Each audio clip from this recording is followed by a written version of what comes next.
Alors, bonjour, bienvenue dans dans ce webinaire pour la journée porte ouverte virtuelle d'ISEN West, spéciale admission après un Bac+2.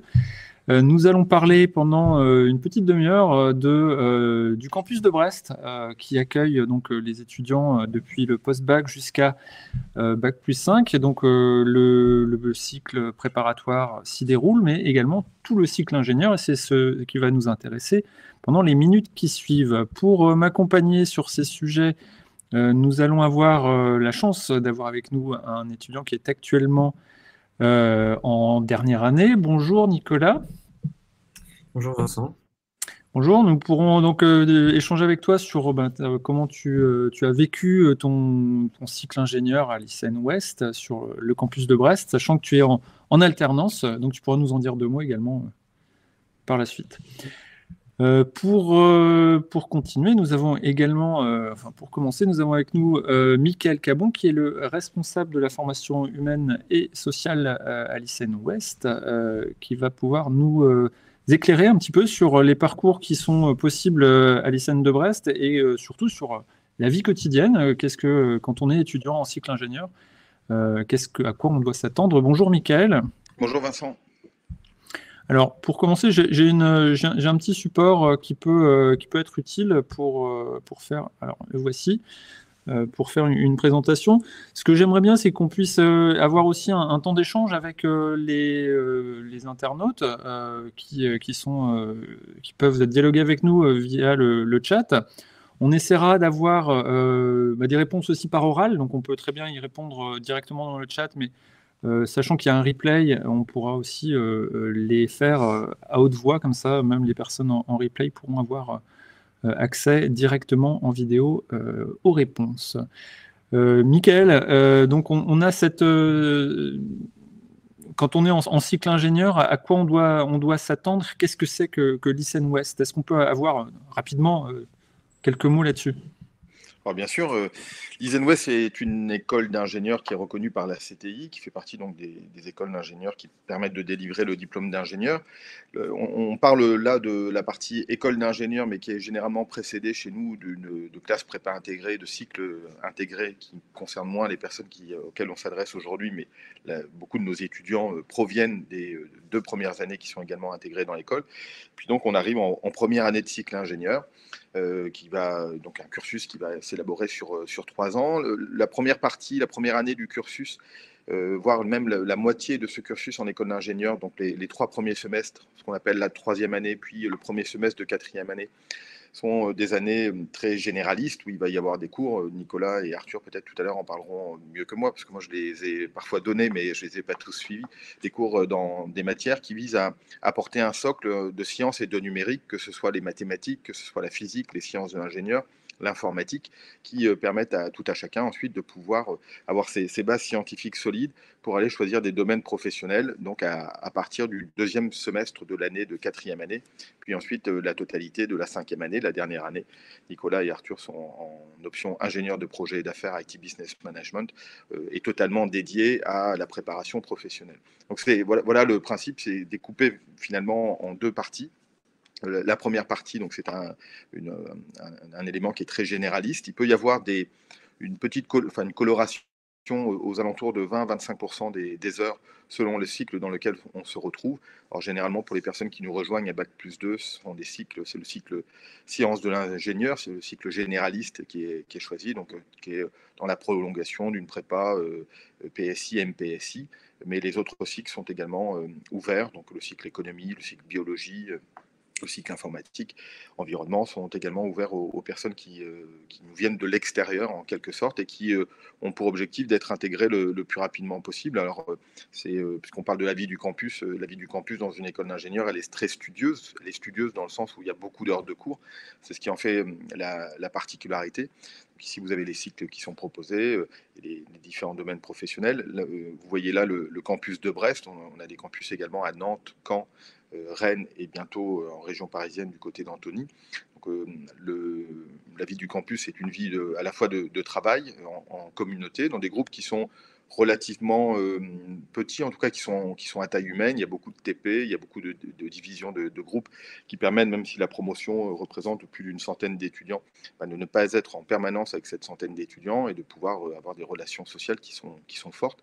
Le principe de l'ISEN, c'est de former, je vais parler de la vie du campus après, mais en évoquant l'objectif qui est le nôtre, c'est de former des étudiants et des étudiantes, donc des jeunes, à être des ingénieurs qui soient efficaces en entreprise, qui soient adaptables, c'est-à-dire qui aient la capacité d'apprendre. On leur apprend déjà beaucoup de choses, on va y revenir avec le nombre d'heures de cours qu'il peut y avoir, mais je crois que la principale compétence qu'on peut avoir, c'est de continuer à savoir apprendre, ou de continuer à être en volonté d'apprendre tout au long de son existence. Si on s'arrêtait aux savoirs qui sont les nôtres à 22 ou 23 ans, sortir des études, et si on bougeait jamais dans ces savoirs-là, on serait vite sorti du marché du travail, où ça serait beaucoup moins intéressant. Donc avoir cet appétit d'apprendre, cette soif d'apprendre et avoir la capacité et les méthodes pour le faire, c'est, je crois, une des qualités essentielles et qui fait partie, nous, de notre pédagogie ou notre format. Ensuite, on cherche à former des ingénieurs, des hommes et des femmes qui vont être créatifs, qui vont trouver des solutions et pas des problèmes, qui vont trouver des solutions à des problèmes et pas des problèmes à des solutions. Ça, c'est une particularité dans les écoles d'ingénieurs aussi. C'est pas propre spécifiquement à l'ISEN.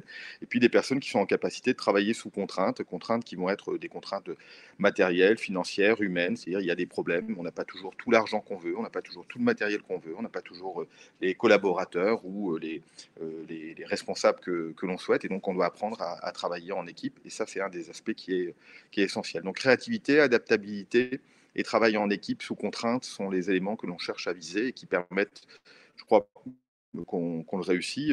Après, Nicolas et Arthur seront libres de dire ce qu'ils le souhaitent tout à l'heure, mais les résultats quantitatifs montrent que nos étudiants s'insèrent en tout cas facilement, très facilement, même j'ai envie de dire, sur le marché du travail, ont une coloration qui leur est propre et qui leur permet de conserver l'humilité de ceux qui savent qu'il leur reste encore beaucoup à apprendre. Donc pour ça, pour arriver à ces résultats-là, il y a des pédagogies, il y a des cours, là, il y a beaucoup de cours.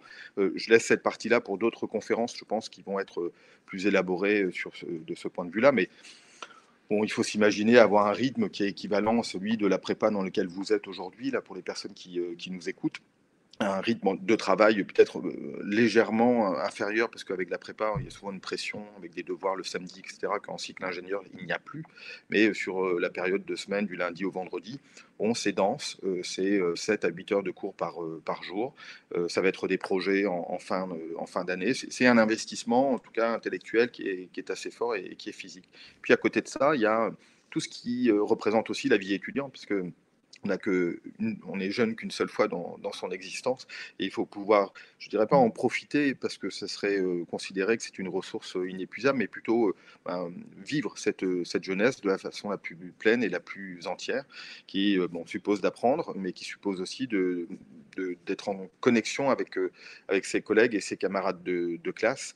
On retrouve ici par exemple des activités qui sont pour certaines obligatoires dans le cadre de notre cursus, mais qui visent surtout, il faut oublier le caractère obligatoire, parce que dans le sens ici, c'est de montrer qu'il faut pouvoir développer que c'est intéressant de développer des connaissances, des amitiés, des camaraderies, des projets par l'intermédiaire des activités associatives qui sont proposées, qui permettent aussi de mettre en application tout ce qui est appris en cours, qui permettent de se détendre. Donc il y a des moments qui sont consacrés au sport, d'autres moments qui sont consacrés à ces activités associatives, à des stages, qu'ils soient les stages ouvriers, les périodes à l'international, et qui, pour quelqu'un qui rentre en troisième année à l'ISEN, ont vocation à s'adresser également à lui. Donc les projets de responsabilité, par exemple, dans les activités associatives, vont lui permettre de trouver une place, qui dans le club de musique, si c'est ça qui l'intéresse, qui au bureau des élèves, s'il se présente sur une liste, qui au bureau des sports, qui au foyer.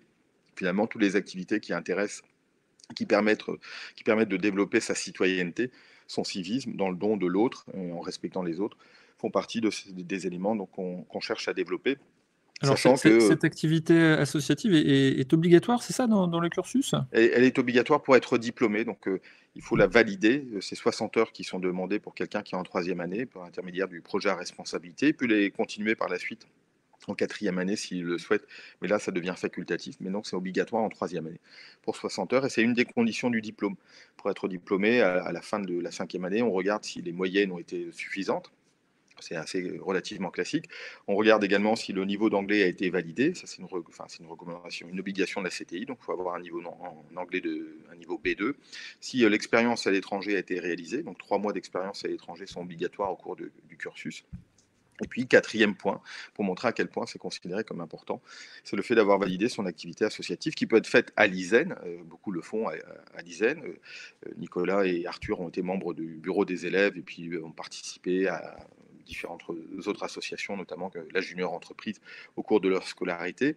Mais ça peut être réalisé également en extérieur, dont son club de sport, par exemple, en encadrant des jeunes qui font un sport, en organisant les entraînements. C'est-à-dire finalement donner son temps ou ses compétences à d'autres personnes que soi. C'est ça que nous cherchons à développer.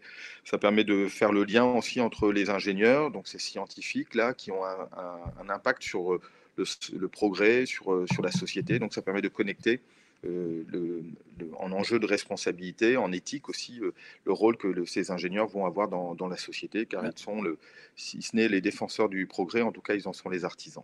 Alors, il y a Thibaut qui demande si c'est également valable pour les apprentis, cette vie associative. Tout à fait. Pour les apprentis, c'est obligatoire.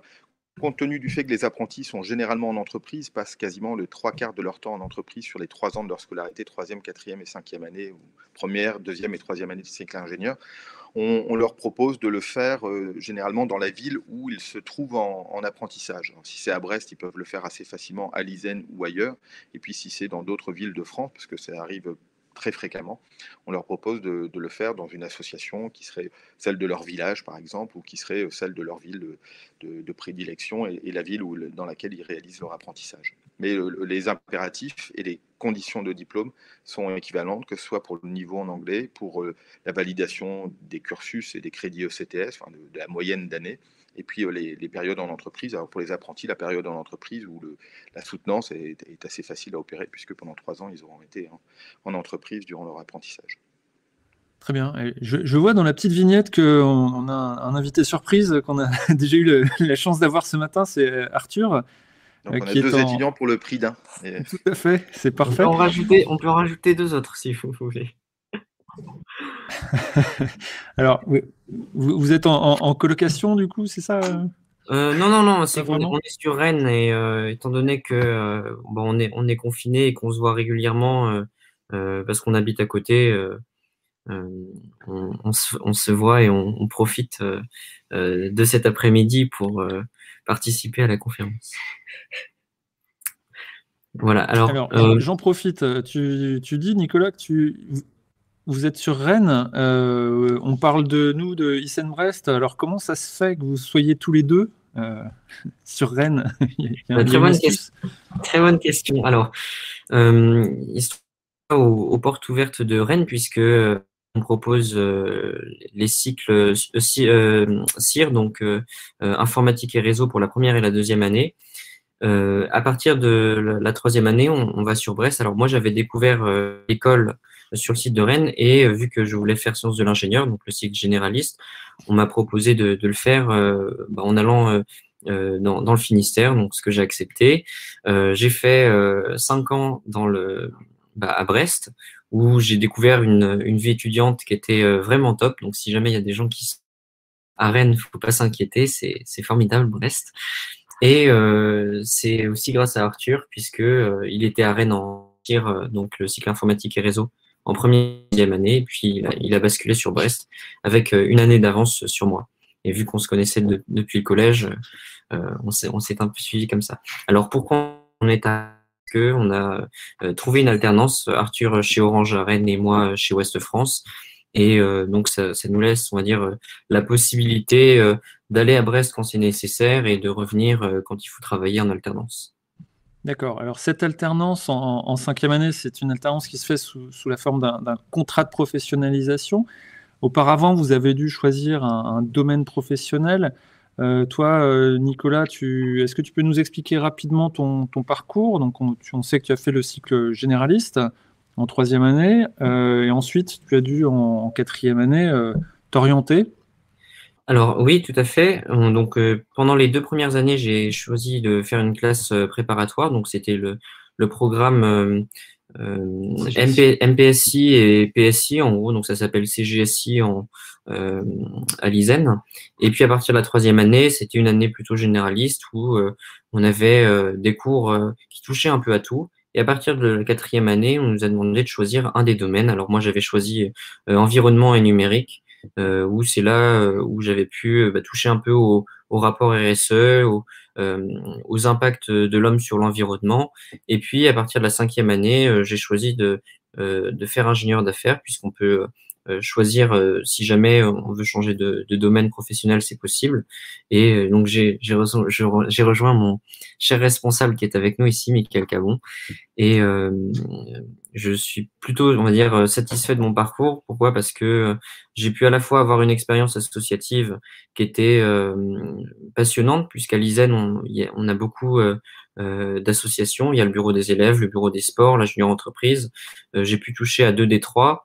Et c'est ce qui m'a permis d'avoir, on va dire, un CV qui reflétait la personne que j'étais et qui a fait que, en plus de l'école, mes qualités reflètent les associations et ça a beaucoup plu après. D'accord. Je ne sais pas si tu veux compléter. Alors là, j'ai deux représentants de 2 clubs majeurs à l'école, à savoir Capicel, la junior entreprise. Est-ce que tu peux rapidement, Nicolas, en dire 2 mots? Je sais bien que tu pourrais en parler des heures, mais essayer de faire vite. C'est quoi une junior entreprise et puis son rôle dans ton cursus? Alors, je vais en parler pendant 30 secondes, comme ça, ce sera clair pour tout le monde. Et puis, si jamais vous avez des questions, il ne faut pas hésiter. Après, il faut faire attention avec Nicolas, parce qu'il va en parler pendant 30 secondes, mais il va envoyer une facture à chaque fois. Principe de la junior entreprise. Alors, donc, pour vous, étudiants qui ne savaient pas ce qu'est une junior entreprise, en fait, c'est une association qui va se comporter comme une entreprise. Et donc, dès la 2e ou la 3e année, va proposer aux étudiants de fonctionner comme une entreprise et de dire finalement à partir de la 4e ou de la 5e année, j'ai eu une expérience professionnelle, j'ai par exemple suivi un budget, j'ai fait de la prospection commerciale, donc j'ai appelé des gens et ça c'est un gros plus. Ça veut dire que vous, en fait, sans sortir de l'école, vous avez déjà une expérience professionnelle conséquente. On vous donne des cartes que vous pourriez peut-être pas avoir juste en faisant une association différente. Déjà super. Non mais en fait c'est important d'avoir ça parce que c'est un club qui représente combien de, enfin c'est un club, c'est une association qui représente combien de personnes, combien d'étudiants, de quel niveau? En moyenne 30 personnes de l'école et après derrière je dirais une vingtaine de personnes qui vont réaliser du contenu pour cette entreprise, enfin, cette junior entreprise. Et en fait, elle fonctionne en réseau, c'est-à-dire qu'une junior entreprise, c'est pas un cas isolé. Il y a la même chose à l'INSA-Rennes, il y a la même chose à Polytechnique, il y a la même chose à Polytech Lille. Et au final, on se retrouve avec les autres étudiants. Donc, ça fait un réseau national et un maillage qui est plutôt intéressant pour la suite du parcours professionnel. Ouais, d'accord. On avait, alors, on peut profiter d'Arthur sur son expérience d'ancien président de BDE. On va pouvoir pas tous les jours qu'on a un aussi ancien à Colline président d'intervenir, parce que je crois l'avoir vu passer à travers une pièce tout à l'heure. Il y a qui, Pauline? Colline et Mathieu. Colline et Mathieu. D'accord. Mathieu aussi. Ça ne passera pas tout seul. Oui, alors Arthur, dis-moi, le BDE, le fameux BDE, Bureau des élèves, tu as été président du BDE pendant une année. C'est quoi le rôle d'un BDE dans la vie d'une école? Le BDE, on va retrouver 2 rôles principaux. Il va y avoir l'animation de toute la vie étudiante de l'école via les clubs et les événements. Et l'autre rôle, ça va être faire le lien entre les étudiants et l'administration, que ce soit pour des conflits qui peuvent être d'ordre parfois personnel ou aussi au niveau d'une promotion, au niveau d'une classe, sur des questions parfois juste d'emploi du temps, par exemple. Et donc, on va pouvoir aller voir directement les professeurs ou les responsables concernés facilement. On a davantage de poids, on est plus facilement écouté, même si l'étudiant, s'il y allait lui-même, serait tout de même écouté. Et sur les événements, donc ça va être par exemple organiser donc le week-end d'intégration qui est destiné principalement au cycle ingénieur. On va organiser des soirées, donc la soirée de Noël, d'Halloween, la pause partielle en janvier. On va aider à l'organisation du gala annuel. Donc aujourd'hui, le gala, c'est à la fois la remise de diplôme et la plus grosse soirée de l'année. Et aussi donc la soirée de clôture du mandat B2E. Mais on va aussi venir superviser les clubs, les accompagner dans leurs projets. Par exemple, le Club Évasion organise des voyages. On va venir, au nom du B2E et de l'école, négocier des partenariats qui pourraient leur être avantageux. On va venir les supporter financièrement dans l'organisation d'activités. Donc, il y a le Club ELEC, par exemple, qui a construit un distributeur de boissons.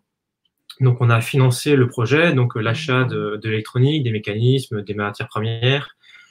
Avec la junior entreprise, durant mon mandat, on avait organisé Prestige, qui était un remplaçant du gala cette année-là, parce que c'était l'année de fusion entre cérémonie de diplôme et gala, donc ça faisait une année blanche. Donc, on a organisé une grosse soirée qui avait réuni l'ISEN Nantes, l'ISEN Rennes et l'ISEN Brest. On a aussi un rôle de coordination entre les autres ISEN de France. Donc, on s'était mis en relation avec l'ISEN Toulon, l'ISEN Lille, pour justement essayer d'organiser un événement national. Malheureusement, ce n'était pas fait pour différentes raisons logistiques et financières. Mais voilà, le B2E finalement vient supporter tout projet étudiant qui pourrait s'avérer viable ou d'intérêt pour un ou des étudiants. D'accord.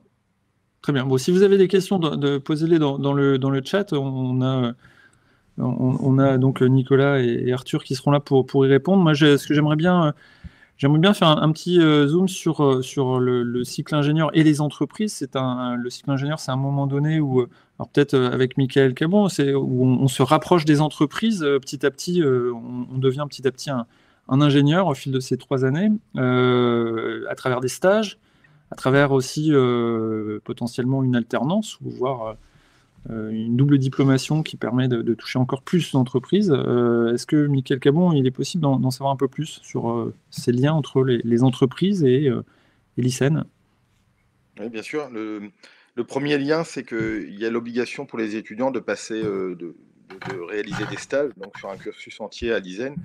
C'est au minimum 14 mois qui vont être passés en stage, d'une manière ou d'une autre, que ce soit des stages associatifs ou ouvriers, que ce soit le stage d'élève ingénieur en 4e année, ou que ce soit le stage minimal de 6 mois en 5e année, qui peut être étendu à quasiment 12 mois avec l'alternance. Donc c'est au minimum quelqu'un qui est diplômé de l'ISEN, il a passé 14 mois en entreprise durant son parcours, ce qui est tout de même pas neutre.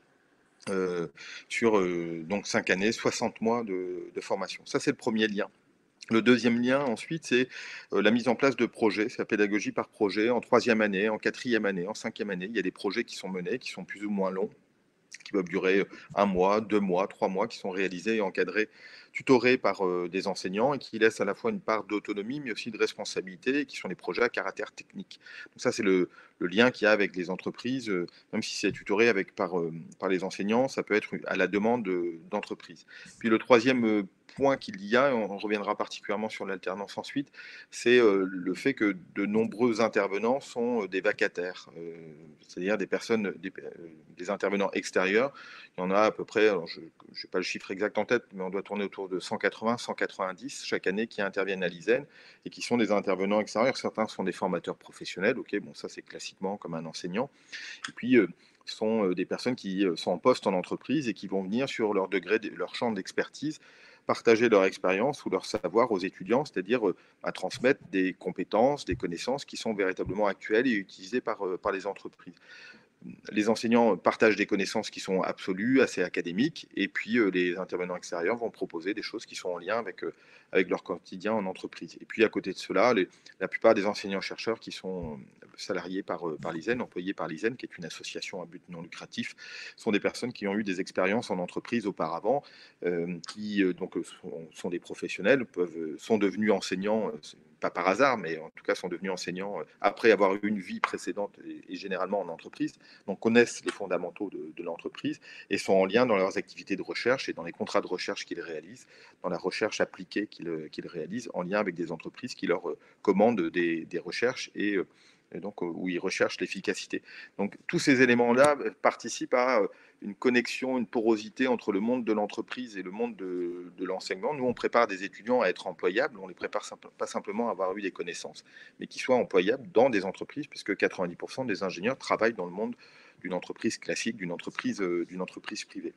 Puis ensuite, il y a dans le format qui est le format de l'alternance, une connexion avec le monde de l'entreprise qui est spécifique, puisque en 5e année, c'est le cas d'Arthur, de Colline qui se cache derrière l'écran, et puis de Nicolas, puis de 95% de la promotion de 5e année, une année qui est réalisée en alternance, c'est-à-dire où l'étudiant, on dit encore de Nicolas et d'Arthur qui sont étudiants, mais en fait, ils ne sont plus étudiants. Ils sont salariés mis en formation au sein d'un établissement. Alors, le statut change un peu, c'est-à-dire que ils ont un contrat de travail avec une entreprise, et cette entreprise donc, les met en formation au sein de l'ISEN en 5e année. Ça leur permet d'avoir les frais de scolarité qui sont payés par l'entreprise.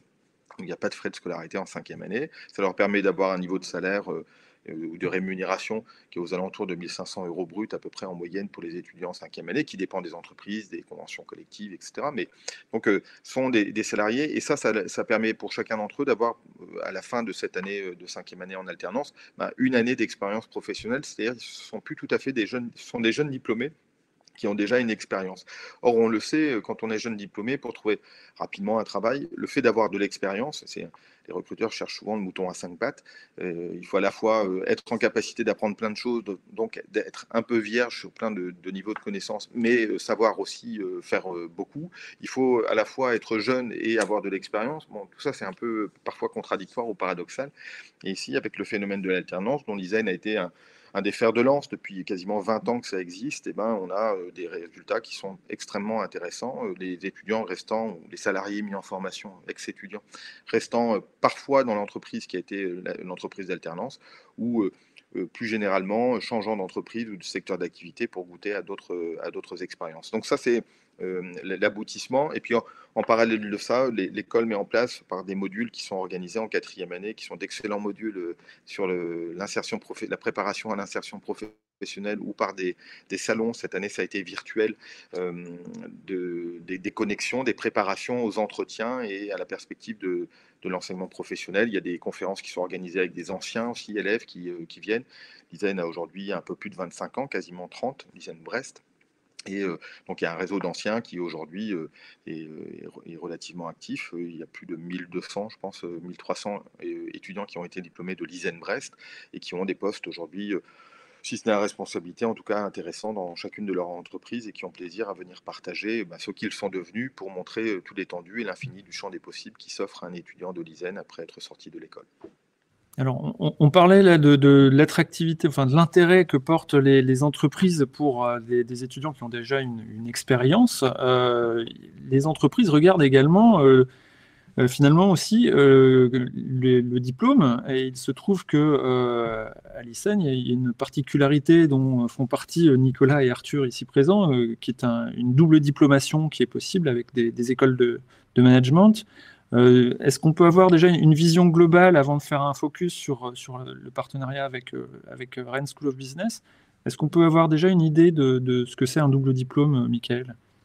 Alors, un double diplôme, c'est la possibilité de valider par un cursus à peu près identique, parfois un peu rallongé, la possibilité de valider 2 diplômes sur une période de temps qui est plus limitée. Normalement, quand on sort d'une école d'ingénieur, on a un niveau master, bac plus 5, et si on veut faire un autre master, on peut imaginer qu'il faut à nouveau 5 ans pour pouvoir le faire. Donc il y a des équivalences qui sont opérées, et aujourd'hui, les doubles diplômes qu'on propose, Arthur pourrait en parler, parce que ça a été son cas aussi, je crois, en partie, en tout cas sur une expérience à l'international. On peut aller faire ce double diplôme en Écosse, à Heriot-Watt, ou à l'université de Sherbrooke ou de Chicoutimi au Canada, ou dans d'autres partenaires qui sont les nôtres. Donc l'étudiant va,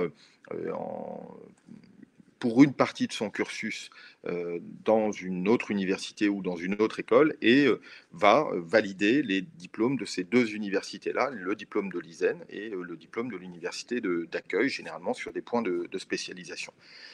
Ce type de parcours, généralement, que ce soit en année de césure en école de commerce ou dans les parcours qui sont liés à l'étranger, généralement va prolonger les études d'au moins une année.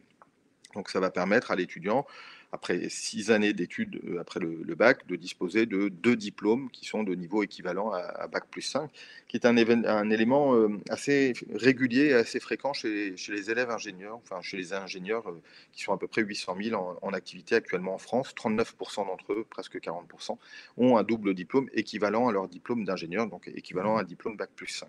Alors, ces doubles diplômes en école de management et de commerce sont accessibles à tous les étudiants de l'ICN en cycle Alors, ingénieur? ils sont accessibles aux étudiants qui ont choisi le domaine professionnel, donc un des 17 domaines professionnels, pour lequel j'ai une certaine tendresse, qui est le domaine professionnel ingénieur de projet et d'affaires dans le monde du numérique, qui est un domaine professionnel qu'on choisit en 4e année, qui connaît chaque année beaucoup de succès, où il y a des conditions pour son entrée, c'est notamment le fait d'avoir validé son niveau en anglais avant d'entrer dans ce domaine professionnel, et puis l'obligation de suivre une LV2, des enseignements en deuxième langue vivante, au cours de cette 4e année et au cours de la 5e année de ce domaine.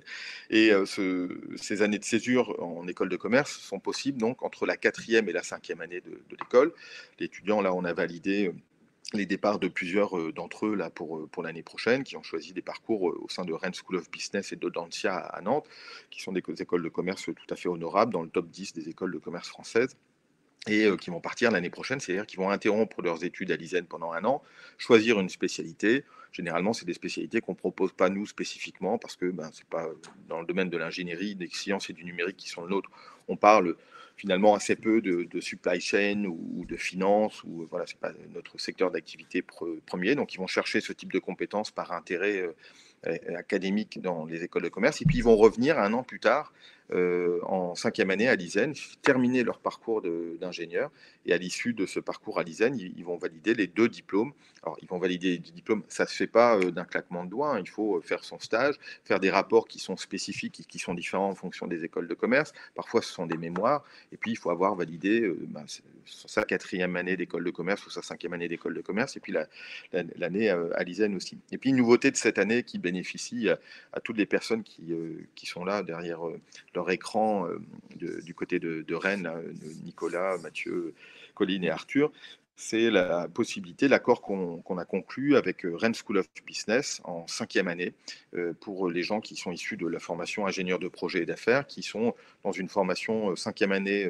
IT Business Management, qui va leur permettre de valider les 2 diplômes en 5 ans, c'est-à-dire sans avoir besoin de partir en année de césure.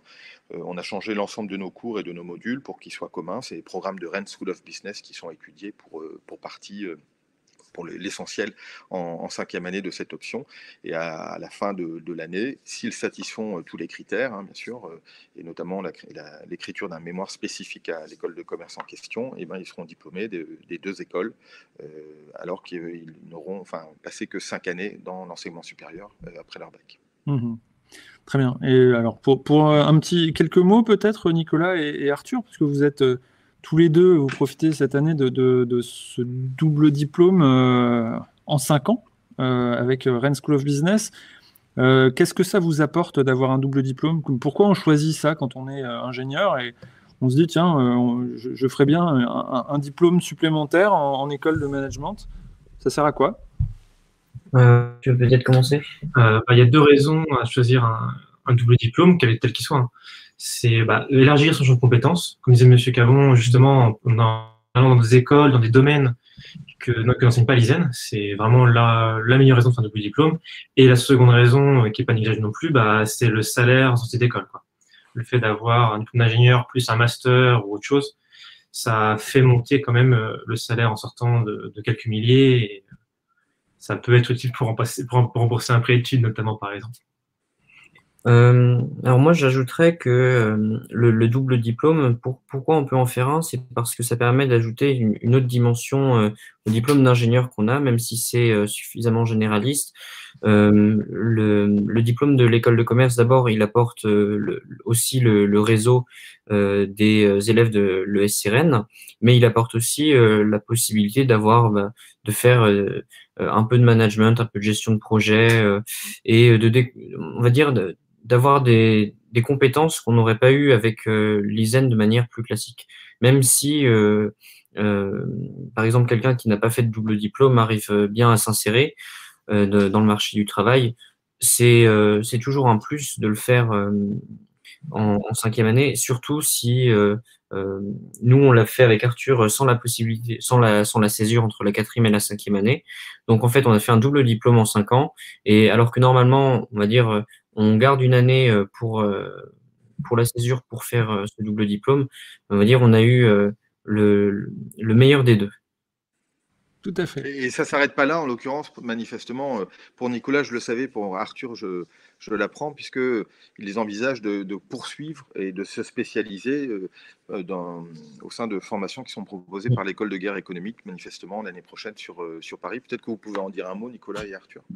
Oui, alors l'école de guerre économique, c'est une école un peu plus particulière puisqu'elle s'intéresse en fait aux problématiques de géopolitique et on va dire de relations internationales. C'est tous les enjeux qu'il y a derrière les entreprises françaises puisque bon, Arthur et moi nous intéresse c'est de préserver, on va dire les connaissances et les compétences qu'on a en France et on va dire ça apporte comment on a pu rentrer là alors Arthur a son entretien bientôt, mais moi j'ai pu rentrer parce que j'avais expliqué qu'avec le double diplôme, on avait eu des compétences transverses, que la formation de l'ISEN a été une formation généraliste, et j'ai en tout cas pendant l'entretien, j'ai senti que ça avait eu du poids. Tout à fait. Alors, on croise les doigts également pour Arthur, qui a eu aussi la possibilité de faire un double diplôme à l'international. Donc en plus, alors c'est même plus un double diplôme, c'est un triple diplôme. Là, ça va être un quadruple diplôme. Donc je ne sais pas, il va falloir qu'il achète un appartement plus grand pour afficher l'ensemble de ses diplômes sur le mur. Donc tu as pu aller au Québec. Bon, on va pas non plus passer tout ça sur la vie de l'ICN-Brest, mais c'est intéressant aussi d'avoir cette possibilité, enfin ces exemples-là, d'avoir plusieurs doubles diplômes voilà, soit en informatique comme Arthur au Québec, soit dans une école de management pour ensuite ouvrir d'autres horizons. Tout ça a été fait à partir de l'ICN-Brest. Aujourd'hui, vous êtes donc à Rennes pour votre alternance tous les deux, c'est ça? C'est ça, tout à fait. Alors, est-ce qu'il est possible d'avoir 2 mots sur l'alternance? Comment ça se passe pour trouver une alternance quand on est étudiant à Brest? Et puis, qu'est-ce que ça fait d'être à Rennes, en fait? Parce que quand on est brestois, on repart à Rennes. Est-ce que au quotidien, comment ça se vit? Si on nommait la situation Covid, l'avantage d'être à Rennes par rapport à Brest, mine de rien, ça va être quand même la vie le soir. Contrairement à Brest, où la vie étudiante va être un peu répartie dans toute la ville, ou même les commerces sont pas étudiants, juste des commerces, sur les marchés ou autres, c'est réparti, quoi. Faut marcher un petit peu, on va dire. À Rennes, le centre-ville est vraiment beaucoup plus concentré. On va avoir des zones plus spécifiques, des centres commerciaux, la rue de la Soif pour les bars et tout ça, par exemple. Et donc déjà, pour la vie de tous les jours, cette différence à Rennes va se faire là. Après, il y a tout ce qui est transport, l'accessibilité, Paris à 1h15, si vous aimez bien aller faire un tour à la capitale comme Nicolas. Et après, pour la recherche, moi, quand je cherche mon alternance cette année, j'étais encore au Canada. Donc, tout s'est fait via LinkedIn, Indeed, et aussi le réseau de l'école. Régulièrement, pendant l'année, on reçoit des offres individuelles ou des lots carrément. Pour le cas de mon offre à Orange, ça faisait partie d'un lot qu'on avait reçu par les RH, qui nous avait été transmis par l'école. Donc, j'avais ensuite candidaté par le circuit classique, donc envoi du mail au RH avec CV, lettre de motivation, entretien téléphonique et visio, et puis j'avais été pris en alternance ingénieur DevOps chez Orange. D'accord. Et concrètement, moi, je voulais savoir concrètement comment ça se passe. Vous aviez un logement sur Brest, vous avez dû trouver un sur Rennes. Alors, je sais bien que je connais pas vos situations actuelles, mais c'est vrai que la situation Covid, c'est un petit peu particulier. Mais comment ça se passe? Moi, je suis j'ai la chance d'être chez mes parents, donc j'ai pas de loyer à payer à Rennes. Et après, à Brest, on avait prévu à la base de faire une colocation du coup avec Nicolas, Mathieu et Colline. Comme on avait du coup ces 2 semaines, cette année, le rythme, c'est 2 semaines d'école, 2 semaines d'entreprise jusqu'à fin mars. Et ensuite, de fin mars à fin septembre, c'est que de l'entreprise avec juste 2 semaines à Brest. J'ai des amis l'année dernière, plutôt que de louer un appart sur Brest pour juste 2 semaines, ils prenaient des grands Airbnb pour 5-6 personnes. Et puis, ils se partageaient les frais et c'était tout à fait raisonnable. En plus, avec le salaire, du coup, et d'alternance, du coup, on est éligible souvent aux APL. Quand on est alternant, on est éligible aussi à la prime d'activité. Donc avec les différentes aides. Ça, c'est la partie un peu plus technique sur les finances, mais ce que veut dire Arthur, c'est qu'aussi c'est possible de faire une alternance dans n'importe quelle ville en France. C'est-à-dire que si par exemple on trouve une entreprise à Toulouse ou à Lyon, le rythme d'alternance permet de se déplacer régulièrement. À l'inverse, il y a des écoles où le rythme d'alternance, c'est en entreprise du lundi au mercredi ou au jeudi, par exemple, et puis les derniers jours de la semaine à l'école. Et ça fait que toutes les semaines, c'est des allers-retours le soir, c'est assez fatigant. Ce que propose l'ISEN, enfin en tout cas nous, ça nous avait paru avantageux parce que ça nous permettait de prendre un peu plus loin et donc de ratisser, on va dire, des entreprises qu'on n'aurait peut-être pas eu à Brest. Moi, ça m'a permis d'avoir Ouest France, Arthur a pu avoir Orange, et finalement, on est plutôt tous les deux contents d'avoir pu faire ces alternances. Ça professionnalise énormément le cursus, puisqu'on commence étudiant et puis quand vient la 5e année, il faut commencer à regarder pour les offres d'emploi. Le fait d'avoir un réseau d'anciens élèves, alors je crois que les chiffres de l'association des anciens élèves, c'était 27 000 ingénieurs. Il suffit d'aller sur le site des anciens élèves, on demande un contact et puis en général, ça permet d'avoir un entretien un peu plus rapidement que si on faisait une candidature spontanée. Donc, ça permet aussi d'avoir des gens sur qui on peut compter. Et à l'ISEN, en tout cas, je sais que chercher un stage ou une alternance, c'était pas une préoccupation. Ok, très bien. Alors, on le retourne. Alors, je vois qu'il y a très peu de questions dans le chat. Donc, n'hésitez pas s'il y a des questions dans le chat, on y répondra. On ne se quittera pas sans parler d'international un petit peu. Mickaël Cabon, on a pléthore évidemment d'offres à plusieurs niveaux. On a un webinaire spécifique en fin de journée, donc à 16h sur l'international. Mais est-ce qu'on peut rapidement en dire 2 mots sur ce qu'on peut faire si on souhaite aller étudier à l'international? Alors, c'est un intérêt qui est de plus en plus manifeste chez beaucoup d'étudiants. Donc, il y a des cycles qui sont organisés directement avec cette connotation internationale très forte. Et après, dans le cycle ingénieur, c'est la possibilité qui est donnée, donc l'obligation qui est faite de passer 3 mois au moins durant les 3 années du cycle ingénieur, au cours des 3 années du cycle ingénieur, à l'étranger, quelle que soit après la thématique du voyage ou de la destination ou du parcours. En 4e année, au 2e semestre de la 4e année, il est possible de partir à l'étranger en parcours en université, donc réaliser le 2e semestre à l'étranger. L'an dernier, on a eu des personnes aller en Malaisie, par exemple, d'autres qui sont allées en Espagne, suivre un parcours donc en université ou dans une école partenaire. Et puis en 5e année, Arthur on a fait l'expérience, d'autres sont allés en Écosse ou un peu partout à travers le monde. Il n'y a plus de possibilité d'alternance à ce moment-là, mais il y a des accords, des parcours qui sont proposés en 5e année directement à l'étranger. Donc quelqu'un qui réaliserait, qui aurait cette volonté d'aller vers un parcours à l'international très fort, il peut au cours de ces 3 années de cycle ingénieur quasiment passer 19 mois à l'étranger sur les 36 mois total du cycle ingénieur. Pour pouvoir être diplômé, alors c'est pas possible de passer ces 3 années totalement à l'étranger, parce que pour pouvoir être diplômé du diplôme d'ingénieur, l'organisme qui s'appelle la CTI, qui valide, qui audite, etc., oblige, en tout cas c'est le principe, et puis on peut le comprendre, à passer au moins la moitié des 3 années du cycle ingénieur dans la même école et donc sur le même campus. Donc, mais on est au maximum possible, c'est quasiment donc 18 mois, la moitié de la formation cycle ingénieur est possible d'être réalisée à l'étranger. Pour l'heure, aujourd'hui, à ma connaissance, il y en a quand même assez peu qui ont réalisé cette possibilité de passer la moitié à l'étranger. C'est un intérêt qui est de plus en plus manifeste. Grosso modo, à peu près un peu moins de 20% des étudiants ensuite ont leur premier emploi à l'étranger. Alors l'étranger, c'est un étranger qui est généralement très européen. La Belgique, c'est l'étranger, hein, parce que c'est pas la France, donc c'est pas forcément aux antipodes de Brest et de la Bretagne et du Grand Ouest breton.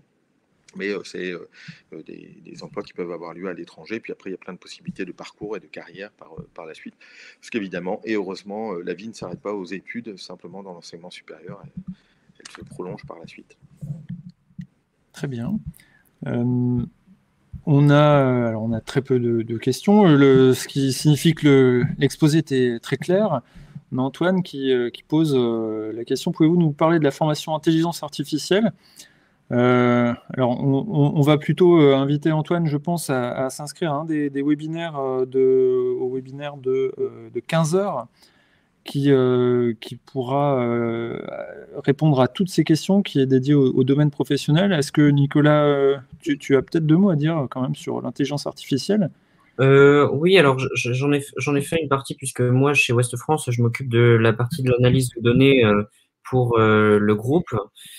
La formation intelligence artificielle, il y a pas mal de code, donc c'est du Python par exemple, donc il s'agit de faire des modèles mathématiques.